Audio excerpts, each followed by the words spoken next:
கிருஷ்ணகிரியில் 400 ஆண்டுகள் பழமை வாய்ந்த சங்கல் தோப்பு தர்காவில் உருஸ் திருவிழா வண்ணமிகு வான வேடிக்கையுடன் பூட்டிய குதிரை சாரட் வண்டியில் சந்தனக்கூடு ஊர்வலம் மழையிலும் வெகு விமர்சையாக நடைபெற்றது. ஆயிரக்கணக்கான மக்கள் சாதி மத வேறுபாடின்றி பங்கேற்பு. கிருஷ்ணகிரி மாவட்ட ஆட்சியர் அலுவலகம் அருகே அமைந்துள்ள சுமார் 400 ஆண்டுகள் பழமை வாய்ந்த புகழ்பெற்ற சங்கல்தோப்பு தர்காவில் உருஸ் திருவிழா அனைத்து ஜமாத்தார் முன்னிலையில் கொடியேற்றத்துடன் தொடங்கி நடைபெற்று வந்தது. இவ்விழாவின் முக்கிய நிகழ்வுகளில் ஒன்றான உருஸ் எனப்படும் சந்தனக்கூடு ஊர்வலம் இன்று நடைபெற்றது.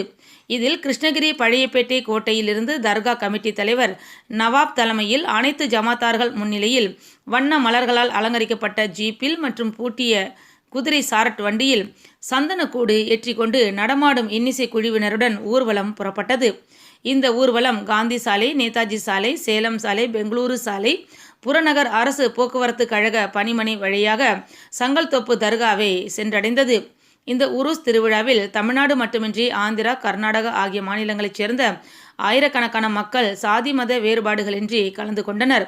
முன்னதாக ஏராளமான இந்து பெண்கள் இஸ்லாமிய உருஸ் திருவிழாவிற்கு பூஜை பொருட்களை வழங்கினர்.